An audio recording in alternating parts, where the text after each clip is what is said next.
حضرت مولا علی شیر خدا رضی اللہ تعالیٰ عنہ بیان فرماتے ہیں، آپ فرماتے ہیں اسے مبارک ہو جسے تھوڑے لوگ جانتے ہیں، قابل مبارکباد ہے، کم لوگوں میں جانا پہچانا جاتا ہے۔ اور ایک حدیث پاک میں بھی فرمایا کہ وہ بندہ بڑا خوش نصیب ہے جس کی طرف انگلیوں سے اشارے نہ کیے جائے، فلاں جا رہا ہے، فلاں جا رہا ہے۔ بہت سارے کام آپ کر نہیں سکتے، بہت سارے چیزوں میں آپ محسوس کرتے ہیں کہ یہ میرے ساتھ کیا ہوا۔ چلیں کچھ لوگوں کا مقصد اگر عہدوں تک پہنچنا ہے، اقتدار حاصل کرنا مقصد بنا لیتے ہیں،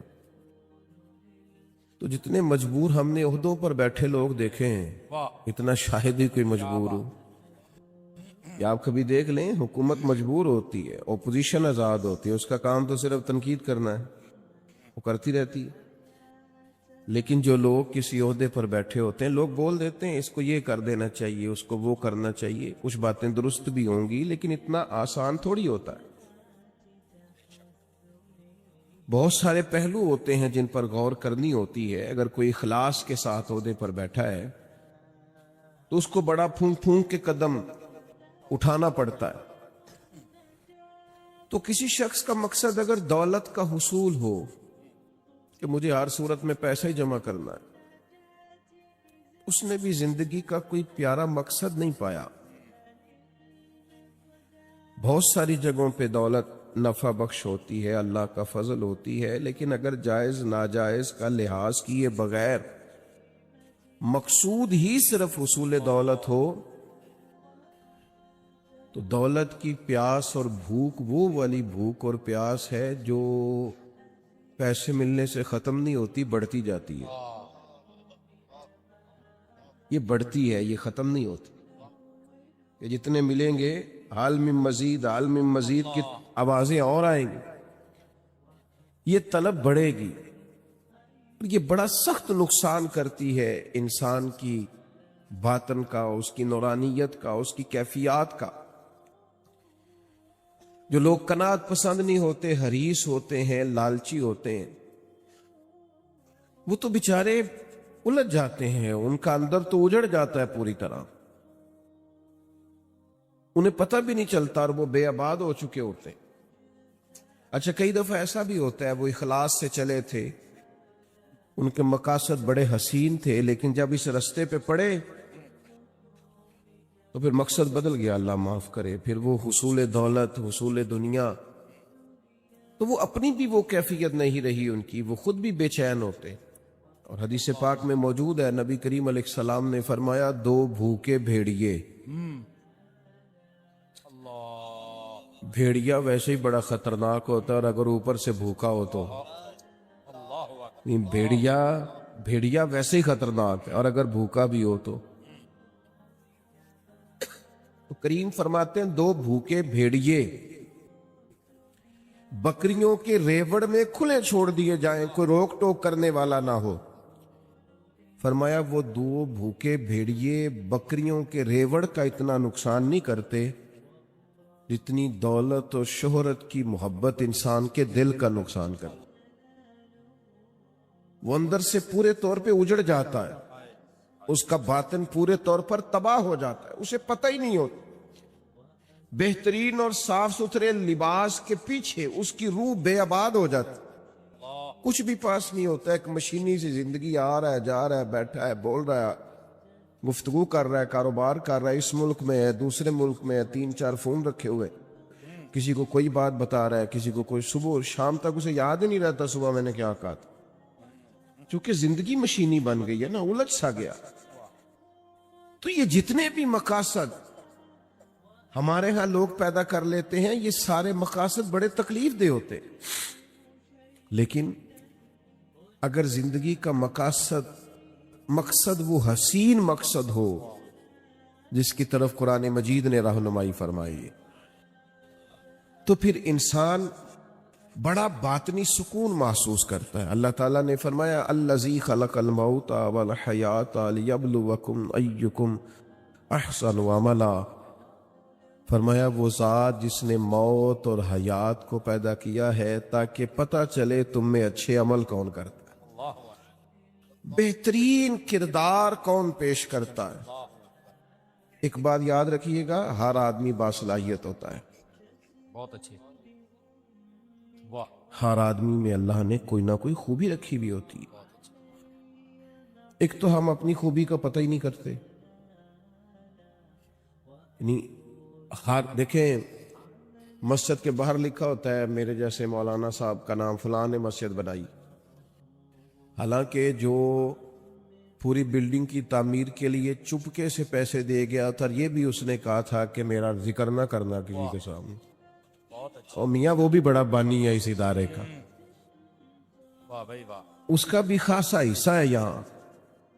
تو اگر کسی شخص کو یہ صلاحیت ملی ہے کہ وہ خرچ کر سکتا ہے، اور کسی کو یہ صلاحیت ملی ہے کہ وہ آپ کو بہترین رائے دے سکتا ہے، اچھا مشورہ دیتا ہے، اس کے پاس یہ صلاحیت ہے کہ وہ باریک بینی سے سوچ سکتا ہے کسی شعبے میں، اور آپ کے ساتھ وہ اس طرح کی معاونت کرتا ہے، تو یہ بہت بڑی صلاحیت ہے۔ لوگوں میں صلاحیت ہوتی ہے، لیکن ہم کیا کرتے ہیں، پہلے تو صلاحیت کو تلاش ہی نہیں کرتے، ساری زندگی کہتے رہتے ہیں اسی تو ماڑے بندے ہیں، کاری کچھ نہیں سکتے، میں تو غریب آدمی ہوں، کاری کچھ نہیں سکتا۔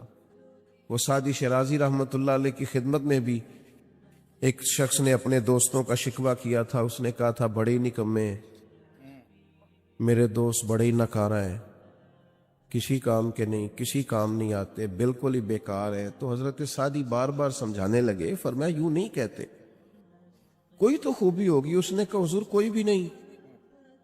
فرمایا پھر بھی تعلق نہ توڑنا، اگر برے بدعقیدہ نہیں تو تعلق نہ توڑنا، صرف کوئی خوبی نہ ہونے کی وجہ سے تعلق توڑ رہے، حضور کوئی خوبی نہیں۔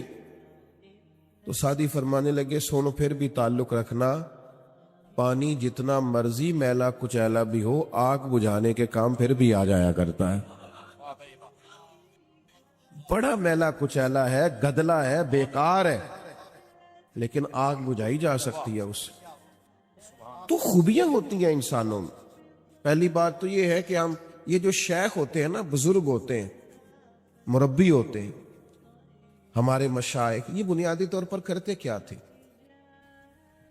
یہ سامنے والے کو آئینہ ہی تو دکھاتے تھے، بتاتے ہی تو تھے کہ تیرے اندر خوبیاں ہیں، کیا بات، اور وہ خوبیاں دکھا کے اس سے کوئی نہ کوئی کام لے لیتے تھے۔ بڑے بڑے نکمے لوگوں سے کام لے لیتے تھے، ان کو کام پہ لگا دیتے، ان کو تسلی دینا، سمجھانا، ان کو بار بار قائل کرنا۔ آج کل لوگ مایوس کرتے ہیں۔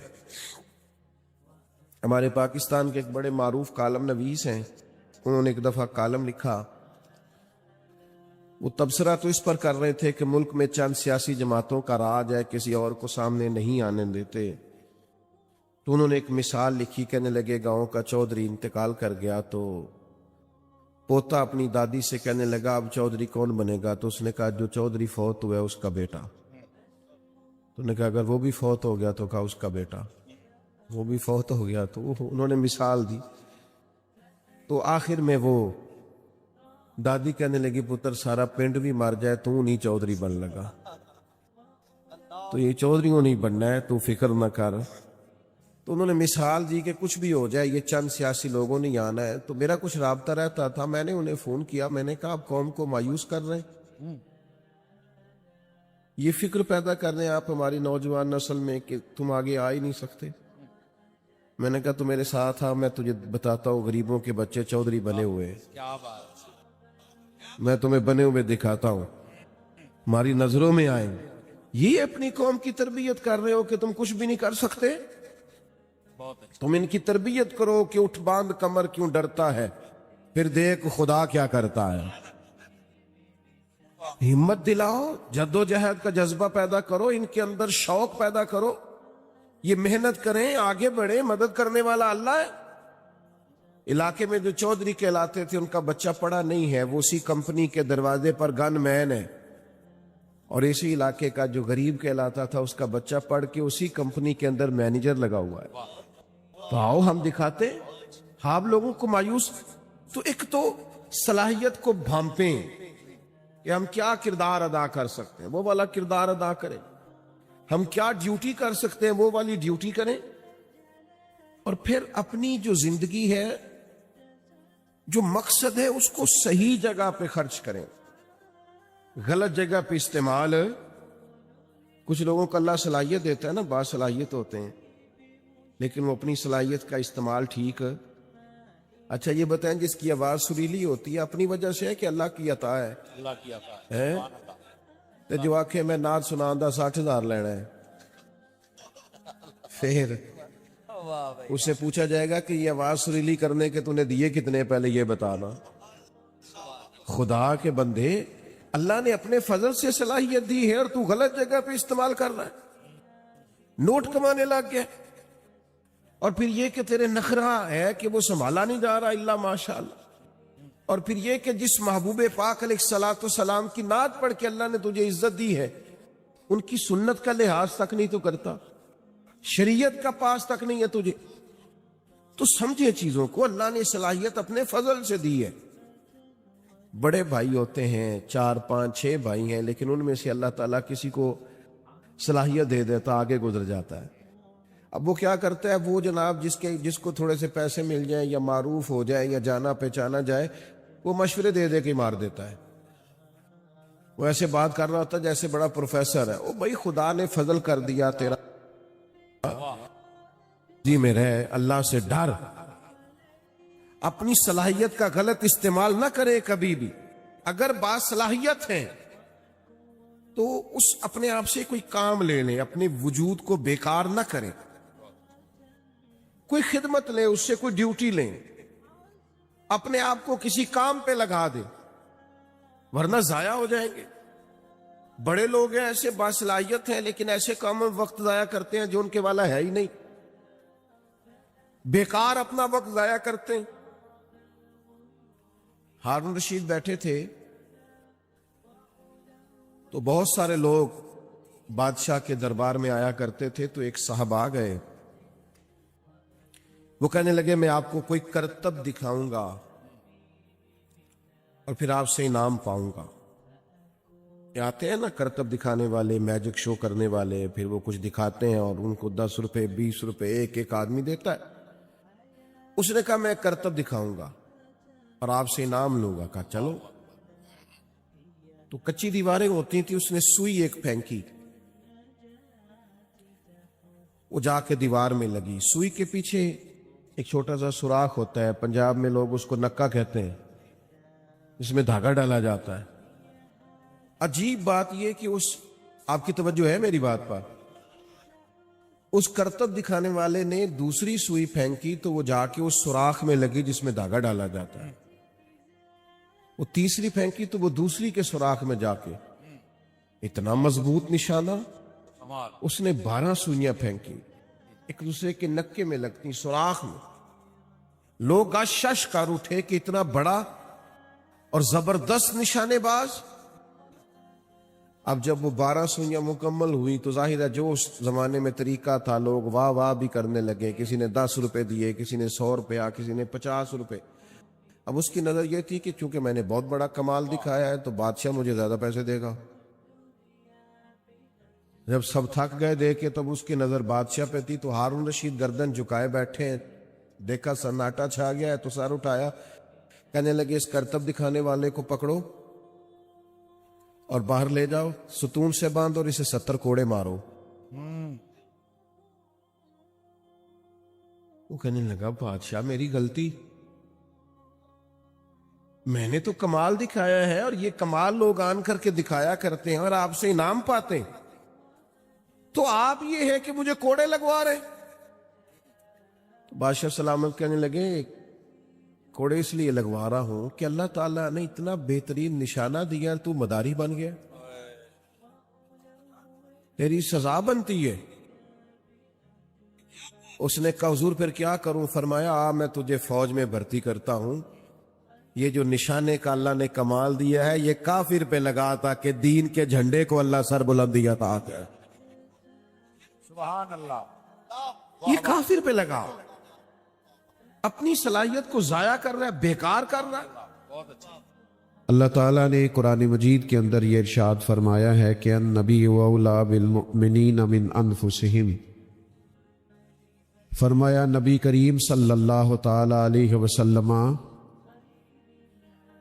مومنوں سے ان کی جانوں سے بھی زیادہ قریب ہے۔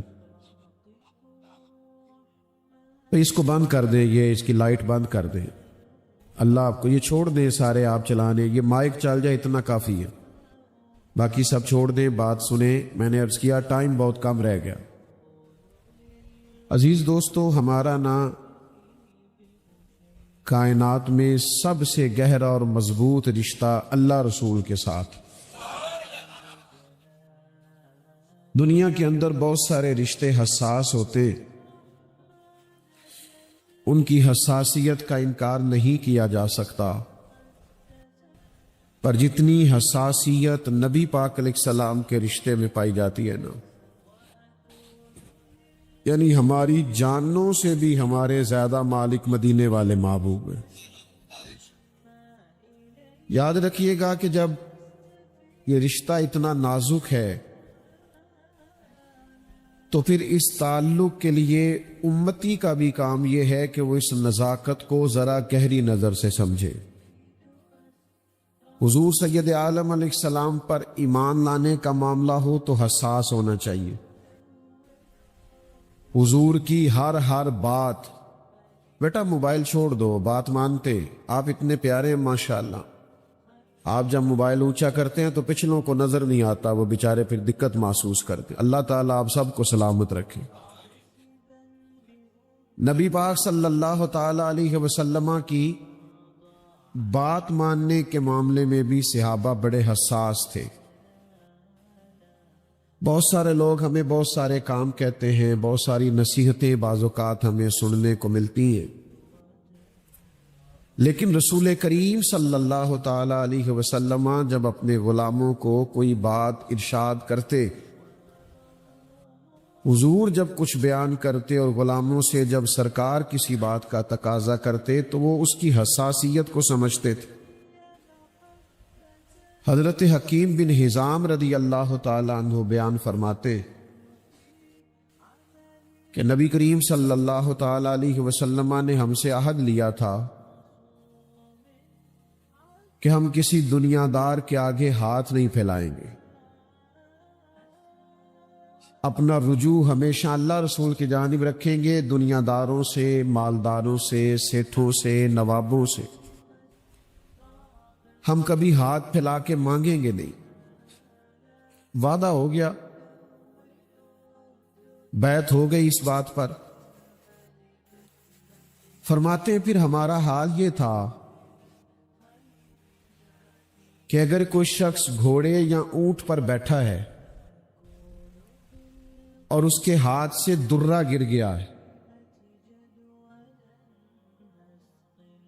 اور قریب اس کا غلام بھی کھڑا ہے،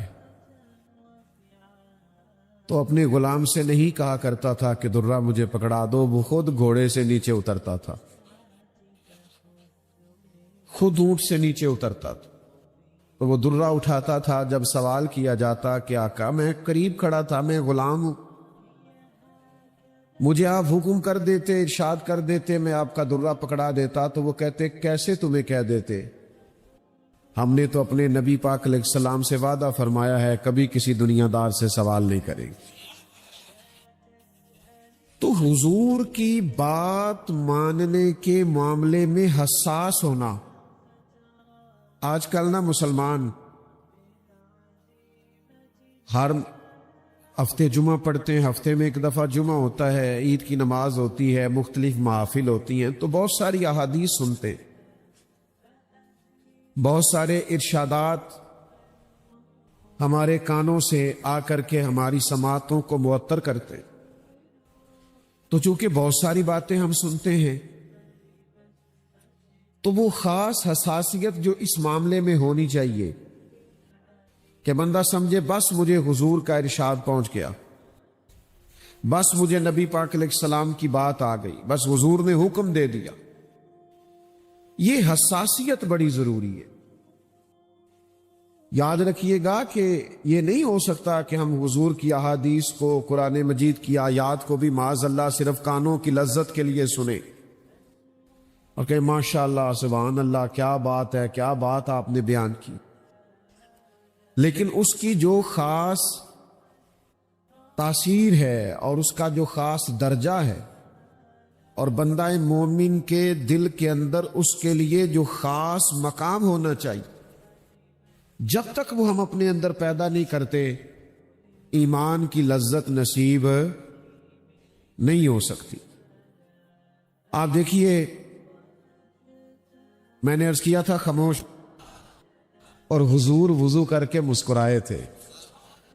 مجھے وجہ کر کے، چونکہ رشتہ بڑا حساس ہے نا، یہاں معاملہ بڑا نازک ہے، حضور کے ساتھ غلاموں کے رشتے بڑے بلند ہیں۔ فرمایا پتہ کوئی نہیں کیوں مسکرائے تھے، لیکن چونکہ مسکرائے تھے، میں تو فرض محبت ادا کر رہا ہوں، کسی کی ادا کو ادا کر رہا ہوں۔ تو عزیز یاد رکھیے گا کہ یہ خاص نزاکت ہے امتی کی حضور کے ساتھ، کہ مومن نبی پاک علیہ الصلوۃ والسلام کی بات غیر مشروط مانتا ہے، غیر مشروط، سمجھ میں آئے تب بھی، سمجھ میں خدا نہ خواستہ نہ آئے، وہ کہتا ہے بس میرے نبی کا حکم ہے، بس میرے محبوب نے اسے حکمت سمجھ میں خدا نہ خواستہ نہ بھی آئے۔ ہماری عقلیں چھوٹی ہوتی ہیں نا، بعض اوقات حکمتیں سمجھ میں نہیں بھی آتی، لیکن بات اللہ رسول کی ہے نا، اس کو فوراً قبول کیا جائے گا، فوراً مانا جائے گا، اور اس نزاکت کو سمجھا جائے گا۔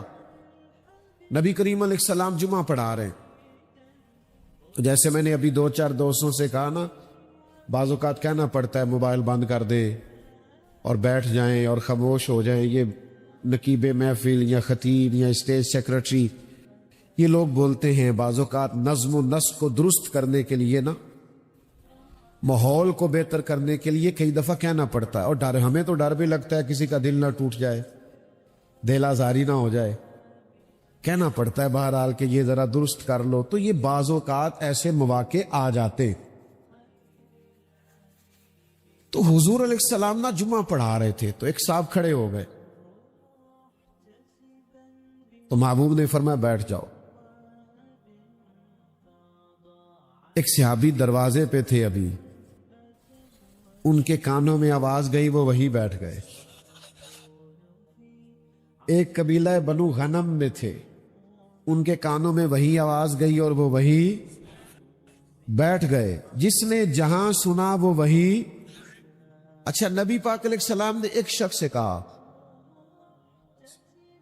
تو جب سوال ہوا نا کہ بھئی آپ سے تو نہیں کہا تھا، آپ سے تو نہیں کہا تھا، آپ سے تو نہیں کہا تھا، یہ تو فلاں سے کہا تھا، تو کہا یا رسول اللہ اپنے نام تو نہیں نہ لیا۔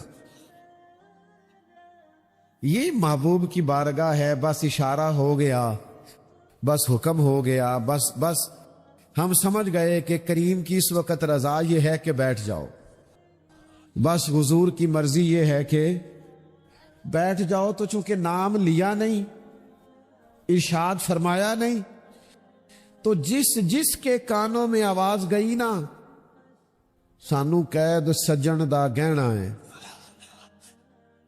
او جنج رکھے اساں اونج رہنا ہے۔ تو بس بات کانوں میں آ گئی، ختم ہو گیا معاملہ۔ حضور نے فرما دیا بیٹھ جاؤ، تو لہذا بیٹھ گئے۔ تو میں نے یہ باتیں 2-3 آپ کی خدمت میں عرض کی کہ غلام زیادہ بحثیں نہیں کرتے کہ یہ کیسے ہوا، تو اس کی کیا حکمت ہے، تو اس کام میں کیا حکمت ہے، بس وہ سمجھتے ہیں ہمارے لیے ہمارے رسول کا حکم ہے، ہمیں ہمارے نبی پاک نے فرمایا ہے، حضور نے فرمایا سود حرام ہے تو لہذا حرام، جھوٹ بولنا ناجائز ہے تو لہذا، دھوکہ نہیں دینا تو لہذا نہیں دینا، فراڈ نہیں کرنا تو لہذا نہیں کرنا، کم نہیں تولنا ناپنا تو لہذا نہیں تولنا، وہ فرما دو جیا۔ اب آپ حکمت کے پیچھے جائیں، اب آپ وجہ پوچھیں، تو یہ غلاموں کا شیوا نہیں ہوتا۔ اللہ تعالیٰ مجھے اور آپ کو سمجھنے کی توفیق عطا کرے۔ اللہم صلی علی سیدنا و مولانا محمد معدن الجود والکرم وآلہ وبارک وسلم۔ اللہ بڑی محبت۔ دنیا کے اندر جو لوگ اپنا گھر صحیح معنوں میں اخلاقی طور پر اور تربیتی اور علمی طور پر مرتب کرنے میں کامیاب ہو جاتے ہیں، وہ دنیا کے بڑے کامیاب لوگ ہوتے ہیں۔ اور دنیا میں سب سے مضبوط آدمی وہ ہوتا ہے جو اپنے گھر کے اندر مضبوط ہوتا ہے. جو گھر سے ٹوٹ جاتا ہے، بکھر جاتا ہے، اپنے گھر کے ماحول کو سنبھال نہیں پاتا، وہ دنیا میں کوئی کارنامہ سر انجام نہیں دے پاتا. بہت سارے لوگ ہمیں بہت ساری جگہوں پہ اس لیے الجھے، بکھرے اور ٹوٹے ہوئے نظر آتے ہیں کہ گھر کے اندر پریشان ہوتے ہیں. گھر کے اندر کا ماحول اگر مضبوط ہو جائے اور معنی خیز ہو جائے اور اس کی وجہ سے انسان کا ذہن، دل ٹھنڈا رہے تو وہ باہر بھی توانائی کے ساتھ کام کر سکتا ہے. اللہ تعالیٰ نے قرآن مجید کے اندر ہمیں حکم دیا کہ یا ایھا الذین آمنوا قوا انفسکم واہلیکم نارا، اے ایمان والو خود بھی دوزخ کی آگ سے بچو اور اپنے گھر والوں کو بھی بچاؤ. صرف ان کے لیے روزی روٹی کا، رہائش کا، کھانے پینے کا، پہننے کا بندوبست ماں باپ کے ذمے نہیں لگایا، بلکہ یہ بھی باپ کے ذمے لگایا کہ یہ بھی بندوبست تو کر کے تیرے بچے دوزخ سے بچیں. ان کے لیے ایسے ماحول کو فراہم کر کے ان کی توجہ ان کاموں کی جانب ہو جائے جو کام جنت میں لے جانے والے. اے ایمان والو خود بھی دوزخ کی آگ سے بچو اور اپنے گھر والوں کو بھی بچاؤ. حضرت عمر فاروق رضی اللہ تعالیٰ عنہ اس آیہ کریمہ کے نزول کے بعد عرض گزار ہوئے کہ یا رسول اللہ صلی اللہ تعالیٰ علیہ وسلم، اس آیت کا معنی کیا ہے؟ تو حضور علیہ السلام نے فرمایا اس کا بڑا سادہ معنی ہے کہ جن کاموں کا اللہ رسول تمہیں حکم دیتے ہیں تم ان کاموں کا اپنے گھر والوں کو حکم دو، اور جن کاموں سے اللہ رسول تمہیں منع کرتے ہیں تم ان کاموں سے اپنے گھر والوں کو روکو، بچاؤ. عزیز بھائیوں، گھر کی تعمیر، گھر کی تربیت، گھر کے اندر اعلیٰ ماحول کا قائم کرنا یہ باپ کی اور ماں کی ذمہ داری ہوتی ہے. انہوں نے اپنے گھر کے ماحول کو کس طرح ٹھیک رکھنا ہے؟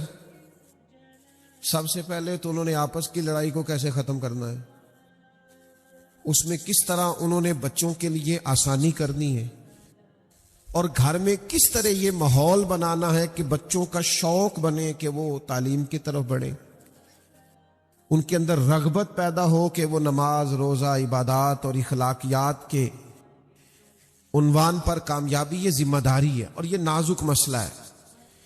یہ گھر کے اندر کو 10-15 منٹ 20 منٹ نصیحتیں کرنے سے یہ مسئلہ حل نہیں ہوتا. اس کے لیے پراپر اپنے آپ کو تبدیل کرنا پڑتا ہے. ہمارے بچے وہ نہیں کرتے جو ہم کہتے ہیں، ہمارے بچے وہ کرتے ہیں جو ہم کرتے ہیں. ہمارا باہر تقریر چلے گی، گھر کے اندر کردار چلے گی. تو گھر کو کیسے سجانا سنوارنا ہے، اس کے لیے ہمارے نبی پاک علیہ السلام نے جو ہم پر لا تعداد بے شمار احسانات کیے، ایک احسان یہ بھی کیا کہ محبوب نے فرمایا تمہارے لیے ضروری ہے کہ اپنے نبی کے گھر والوں سے پیار کرو. قل لا اسألکم علیہ اجرا الا المودۃ فی القربى. اے محبوب علیہ السلام، آپ اپنے غلاموں سے فرما دیں کہ میں تبلیغ دین پر تم سے کوئی اجر نہیں مانگتا، ہاں میرے قریبیوں سے پیار کرتے رہنا. یہ جو میرے قریبی ہیں، یہ جو میرا گھر ہے، ازواج پاک ہیں، چاروں شہزادیاں ہیں، بالخصوص مولا علی شیر خدا، سیدہ فاطمہ الزہرا، امام حسن، امام حسین، یہ جو لوگ ہیں ان سے پیار کرنا، عقیدت رکھنا. کیوں کہ حضور علیہ السلام فرماتے ہیں میں 2 چیزیں تمہیں دے کر جا رہا ہوں. آپ زیادہ غور کریں گے میری بات پر. اللہ تعالیٰ آپ کو مہنگے مہنگے موبائل دے، ویڈیو بھی آپ ضرور بنائیں، منع نہیں کرتا، پر توجہ میری بات پر کریں، دیکھیں میری طرف، تاکہ میں نے تھوڑی سی باتیں کرنی ہے، جلدی بات ختم کرنے کا عادی ہوں. حضور فرماتے ہیں میں 2 چیزیں تمہیں دے کے جا رہا ہوں، انہیں تھام کے رہنا، گمراہی تمہارے پاس نہیں آئے گی. باتوں کو گہرائی سے سمجھا کریں. یہ 2 چیزیں جو پکڑ لے گا گمراہ نہیں ہوگا.